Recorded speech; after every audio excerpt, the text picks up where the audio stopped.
All right, hi everyone. Welcome to Deja Advises. Today we are going to do a part two for our juniors and seniors in high school. And thankfully today I have a guest with me, Tiffany Cook. So I'm going to let her introduce herself and then we're going to go ahead and get into the conversation. All right, Tiffany.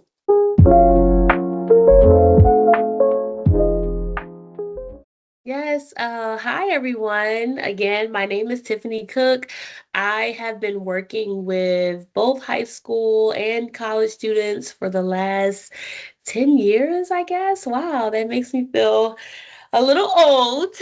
But yes, I started out in college counseling and at the high school level, and I've worked with pretty much every grade level, ninth through 12th grade, primarily focusing on juniors and seniors throughout the college process. So that entails preparing them to apply for college, helping them through the application process, helping them through the financial aid process, and all of the enrollment steps in order for them to get to college on day one and hopefully persist. So, yeah, that's a little bit about me. That's good. And of course, for the audience, I work with college students. So I'm kind of like, after the fact of with working with the students once they graduate high school and they come in. And I primarily work with first years and second year students.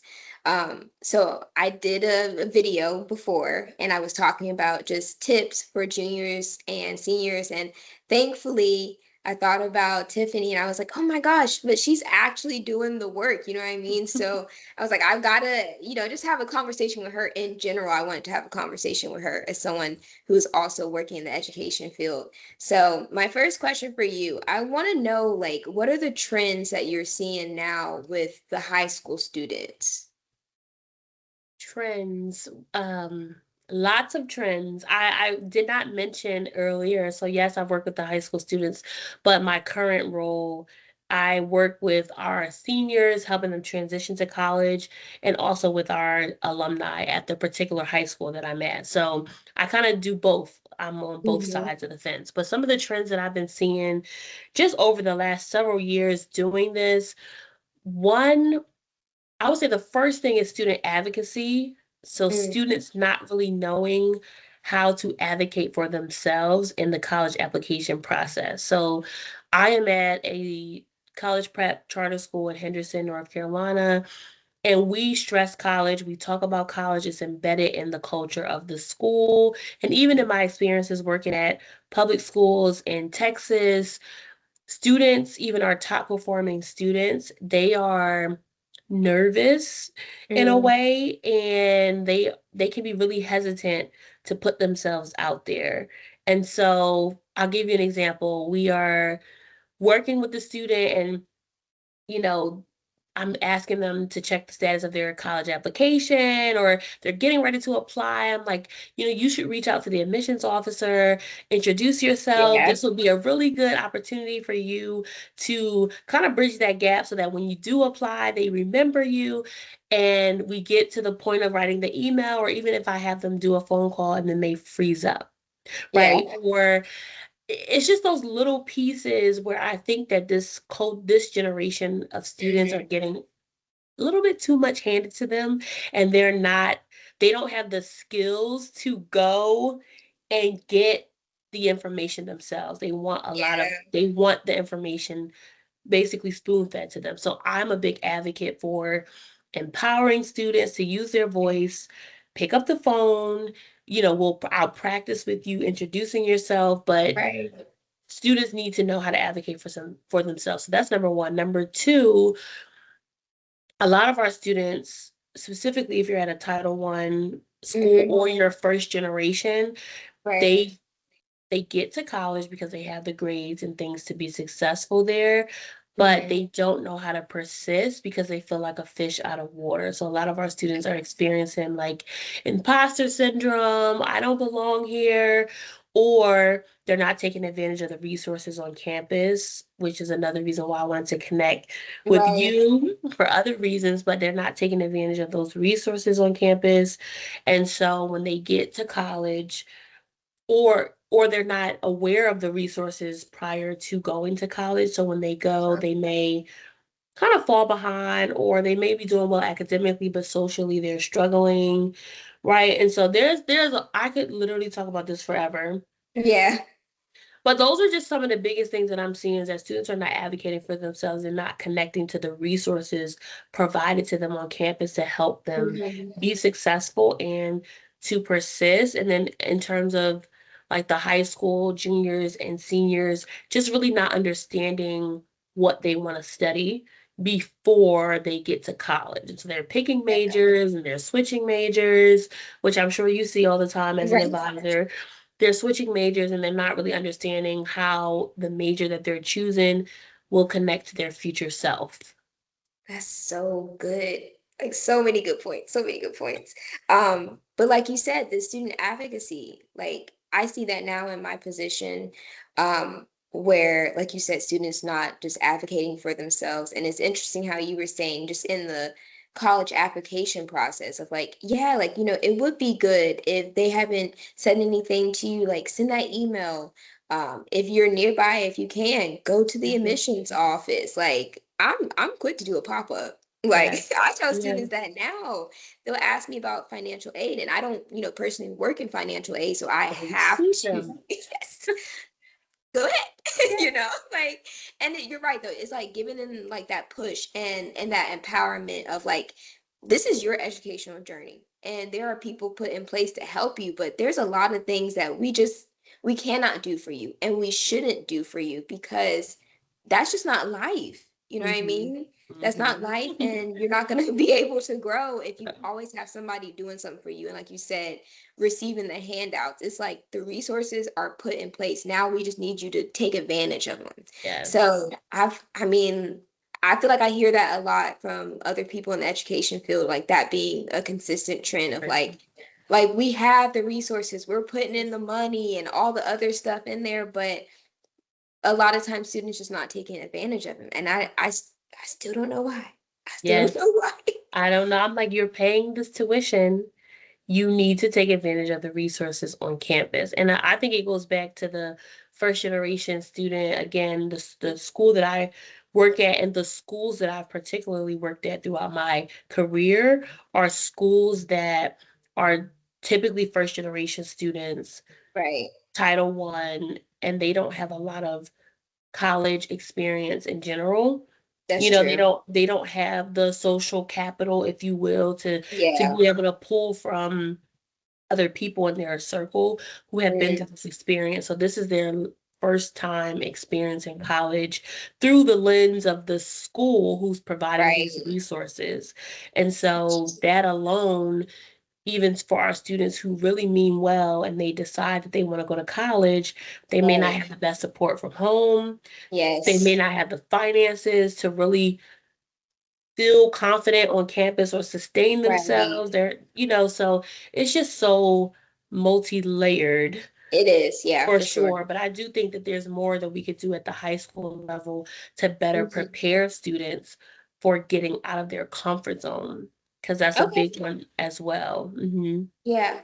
So, kind of leading into that, what would you say is like some of the things that you try to instill or have in the past with like the high school students of getting them ready? Because, of course, you don't have to go to college, but if that is what you want to do, then Hmm. there are some things that we need to start working on now rather than later. So, what would you say are some of the things that you try to do or you have done in the past and instill that in those students? Yeah, so I would say in the different roles or my various schools that I've worked at as a college advisor or college counselor, we try to connect students with those opportunities to get out on college campuses. So in my role in Texas, we were able to take students to visit campuses a lot. Like we were on Right. campuses very often throughout the state of Texas. And then we also had a chance to take students out of state. So our top performing students were able to go visit some Ivy League institutions just to see the different types, private versus public, small versus, Yes. medium size versus large, so that they could get a feel for the type of environment they wanted to be in. So getting them out on campuses, but also exposure to opportunities such as internships Mm, and job shadowing.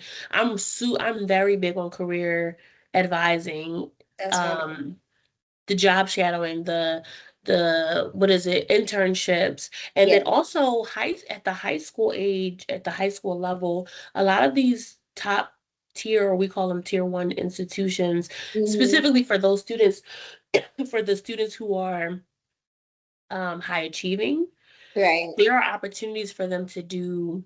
Oh, excuse me. You're good. Let me take a sip of water. Awesome. Take your water. This always happens to me when I'm talking a lot. No, me too. It's okay. Okay. There are opportunities at particular institutions for high school students to do what's called a fly-in program. Are you Okay. familiar with those fly-in No. programs? So a Oh. lot of the tier one, or a lot of the private institutions, not just private institutions, but tier one institutions for our Hmm. high achieving high school students do fly-in programs. And Okay. these programs are geared towards first generation minority students, underrepresented students, to Hmm. give them exposure on these campuses. And so what Okay. they do is they will fly the student to the campus. Typically, it's all expenses paid, and Wow. they get to experience that campus for a weekend. So we've connected students at my school to these fly-in programs and at some of the other schools that I've been at, so that they can see what it's like if they think in their mind they want to go to Chicago. Okay, well, let's try to see if there's a school in Chicago that you can do a fly-in Right. program, so that you can see if this is really what you think you want, or you're just kind of seeing what you saw on TV or Oh, somebody yeah. that you know. So just connecting them to those resources while they're still in high school is really important for me. Yeah, that's good. I love that. I mean, would you also say like studying skills or like test taking, like anything like that? Or I'm trying to think about some other skills. I mean, just even like general communication skills, email etiquette, like stuff like that. Mhm. Do y'all touch on that or have you in the past? Yes, it has typically been a part of the college prep curriculum at Okay. the schools that I've worked at. So I've been a part of teaching public speaking, or through our course, there are certain things like a career project that students have to do where they present it back to the class, or we're always Mhm. trying to find opportunities through the course where students are presenting information, practicing those public speaking skills so that they can sharpen those skills for when they go to college. Also, teaching them how to send a professional email. I know at Mhm. the school that I'm currently working for, or have been at for a while, one of the assignments for our students when they're requesting letters of recommendation from their teachers is that we Right. require them as a grade to Mhm. physically go to the teacher, ask them, or they can email the teacher like a professional Yeah. email. We have this assignment, it's due on this day. I would love for you to Hmm. be one of my recommenders. And then the teacher has to agree, and then they have to submit that information to the class. So just incorporating those little things throughout the curriculum so that the student has practice before they go to college. In general, what would you say would be just like tips for high school students who are interested in college? Just like generally speaking, what would you say like kind of give them their to-do list in a sense? What these are the things that you should be doing. I feel like I talked to you about all these things, but I didn't even get a chance to tell you that I started my own college prep consulting business. And so when you said that, I was thinking of like a checklist that I have. I created like a college Yes. prep planning checklist. So I'm like, let me pull from that information because it lists what you should be doing by grade, so ninth through 12th grade. That's So oh my gosh, that's amazing. yeah, so ninth grade, it's like your first introduction to high Yeah. school. You really should just be focused on getting good grades, Yes. getting a rhythm, establishing a rhythm, establishing healthy study skills. 10th Right. grade, essentially the same. but you want to start going to see your counselor to kind of give them Hmm. an introduction of who you are. Yeah. Maybe if you have an interest in a particular field, they could help you do like a career assessment or think something like Yeah. that to give you more information. But once you become a junior, you should one be preparing for your SAT. So Mm. through college, through SAT prep if your school has Right. it. There's also like a lot of free resources online, like Khan Academy is a great Yeah. platform for high school students to utilize with SAT prep. In addition to the test prep, working on your writing. I am a big, Yes, big it's so big true. stickler of the college essay because in high school, you are taught to write academically, but you're not taught how to write for the college essay. So that's Yeah. like I feel like one of my specialties is helping students to really convey their story through the college essay That's because the wonderful. essay is the biggest part. One of the biggest parts of your application. It's the only place where the admissions officer or the team who's reading your application will get Hmm. to know you as You. opposed to just your stats. And so working Yeah. on the essay starting in 11th grade and then kind of building upon that is key. Also, again, the exposure to the particular career that you're interested in. So if you're Yeah. interested in engineering, trying to get some internships all throughout high school, if you can find an internship if they don't have an internship available for you as a ninth or 10th grader, see if you can Hmm. just shadow an engineer Yeah. for a day. Can I, Yes. reach out to an engineering firm or if there's an engineer that you know in your community, Yes. hey, send them a professional email, tell them what you're interested in, and ask them, can you come shadow them on, in their job for a day? Hmm. So internship experiences, job shadowing experiences, test prep, the essay, and then lastly, making sure that your parents, if you're in 11th and 12th grade, your parents are, I mean, all throughout, right? Saving, Yeah. even like if you can only save $100, Mm. a year, right? Starting in Hmm. ninth grade, $100 a month, fifty Yeah. dollars a week, whatever the case may be, whatever you can save is going to be beneficial when you go to college because if you've saved $500, that'll pay for your books plus a little Hmm. bit more, for the Yeah. next semester. Every little bit counts. So It does. those are my top those are my top things in terms of Okay. college planning, yes. Okay. I can't remember. Did you touch on scholarships? Oh, scholarships. Yes. Thank you for saying Yeah. that. You can start applying for scholarships as early as ninth grade. Oh. A lot of times people or students think they can't start applying for scholarships until, 10th, 11th, 12th grade, but there are some places that have scholarships available for ninth graders. I have supported students through some of the big national scholarship programs and have helped Wow. students to attain the big scholarship programs where they went to college on a full Hmm. ride with no nothing, no loans, no anything. However, Yes. that is for the 1%. I think Mm. a lot of students have this misconception that they should and will be going to college for free, Mm. but only one per like that small percentage, and you can, right? Yeah. In North Carolina, we're actually really blessed to have some affordable Yep. options. We have the NC Promise program where your tuition is very affordable. There's so many things in North Carolina, but if you can't go to college for free, make it your mission to apply for scholarships every Yes. single year. That's And good. I always tell students to look for those local scholarships because the Mm. big national ones, they're harder to get because everybody's competing for them. It's a Right. larger pool. But if you're looking locally at local churches, local nonprofit organizations, the Uh-huh. credit union, wherever you bank, if your Yeah. parent is working, find out if their job has a scholarship. Almost every organization now has some kind of That is scholarship or true. opportunity to give back. So locally, look for those local scholarships because all those little scholarships add up Yeah. and they sometimes they're begging like they're reaching out saying, hey, we don't have enough applications to give this money Yeah. away. you have some students who are interested. So the local scholarships are what I usually tell students to target if they want to rack up more money. But there's Mhm. websites where you can search for scholarships through the College Board, Big Future. Big Future is a component of the College Board Okay. website where you can search for scholarships. You can do college research on that website. It's a great tool. You can type in the name of a college and read about their admissions criteria, you Okay. know, what is it that they're requiring, what the majors are, but you can also search for scholarships there.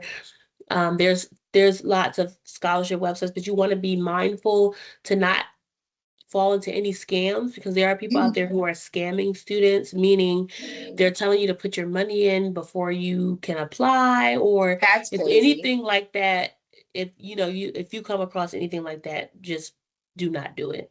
Yeah, yeah, for sure. That is crazy. That is crazy. Um, Hmm. That, I mean, I just think that checklist, like you said, going from ninth grade all the way to your senior year, that's wonderful because I think a lot of times that's what students need, need someone to say, like, hey, right now, this is what you should be focusing on. Like you say, year by year. And of Mm-hmm. course, some of those things are just pretty consistent. Like, Mm-hmm. no, it's not like, okay, your ninth grade year, you do well in your classes and then you fall off the wagon. No, like you No. please don't Everybody do thinks that. that. Yes, because junior a lot of students don't even realize that then when you apply to college, the college is seeing your grades from ninth through 11th grade. They don't see your Yes. 12th grade grades when you apply Right. until the spring semester if they request like a Mm-hmm. mid-year transcript. But Right. oftentimes you're gonna have to explain why you did really well in ninth grade and 10th grade, then 11th grade.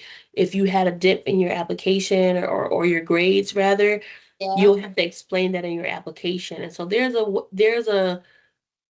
a place for that if something Uh-huh. legitimately happened. You had health issues, a death in the family, or something caused you to have a dip in your grades. You can explain that in your college application, Okay. right? So that you can give a holistic picture of what was going on. Right. But you definitely don't want to slack off. And then I also forgot to mention, Mm-hmm. as you are building your college resume, so to speak, Mm-hmm. extracurricular activities Yes. are so, so So important important. because just like with the internships and the job shadowing, these are going to Mhm. give you a chance to get to know what you want to do. And then Mhm. if there's, like, for example, my school that I'm at right now, we could do better with extracurricular activities. But I Uh-huh. always tell students if there's not a program or activity here, create one or create Yes. something outside of school. Um, I have been a reader for the Jack Kent Cook Scholarship. Uh-huh. It's a North Carolina based, well, it's not a North Carolina based scholarship. It's a national scholarship called the Okay. Jack Kent Cook Scholarship, and it's a Uh-huh. leadership based scholarship for that seniors can apply for. Mm-hmm. And when I read the applications, they give me a rubric to kind of score the students. Right. There's a category for like leadership and extracurricular activities. The Mhm. student, the students that we typically advance to the next round are doing some amazing stuff in high school, regardless of circumstances, regardless of finances, they're making it happen. So if their high Right. school doesn't have it, they're creating their own blog. If you want to be, you Wow. know, you want to be a doctor, like there, I've seen students create like a blog where they talked about tips for, how to do whatever it is that they were passionate about if they didn't have it at their high school, or they're creating YouTube channels. Like with social media, there's so much Yeah, creativity that you can do in terms of putting yourself out there, that is so true. because the admissions officers will tell us when students don't get accepted, your kid Mhm. had great grades, they had all the stuff, but their extracurricular activities did not point to a clear, it didn't give us a meaning or a purpose for why they chose Yeah. to be an engineer, right? Like Yeah. they applied as engineering, but they've only ever done, you know, basketball, right? They didn't Right, apply right. or push themselves to get the experiences that translate to somebody who wants to be a STEM major or, Uh-huh. architect or a whatever the case may be. So your extracurriculars, they need to align to what you want to do in the future. Not all Mhm. of them, but Right, a right. portion of them need to align to what you want to do. Even if you've been a part of one organization from ninth grade all That's the amazing. way till 12th grade, if it aligns to your future goals, that is better than you being a part of Yeah. 100 different things that don't have a Yes. clear pathway. Yeah, that's so true. And I'm glad that you mentioned that because, I mean, you mentioning the extracurricular activities and then the importance of having a great college essay and like why that's important. Like, those are two things that I know my mom pushed on me. Of course, it was like always been the grades and stuff and all that kind of stuff. But I remember her being very adamant about your college essay and okay, what are you doing outside of just the classroom. Mhm. Um, and so shout out to you, mom. Shout Thank out you to for your that. mom, yes, because a lot of people cannot say that. I mean, because their Yeah, it's mom just, true. they may not have understood that you Yeah. need to do that, but that's really important.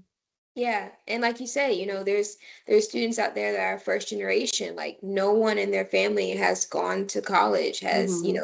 taken that step or, been able to do that. So Hmm. it's like in our field, you gotta have that empathy. You gotta have that compassion. You gotta like think outside the box when it comes Hmm. to the students.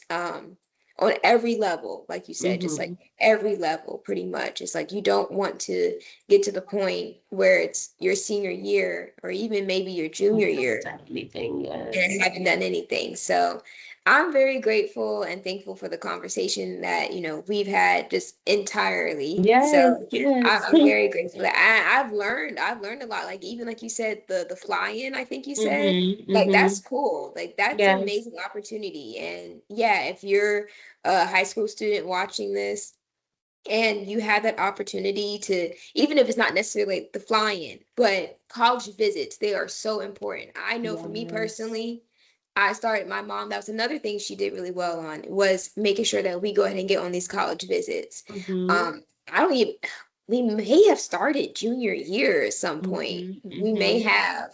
So it gave me an opportunity to be on the college campus and see like, okay, what does it look like?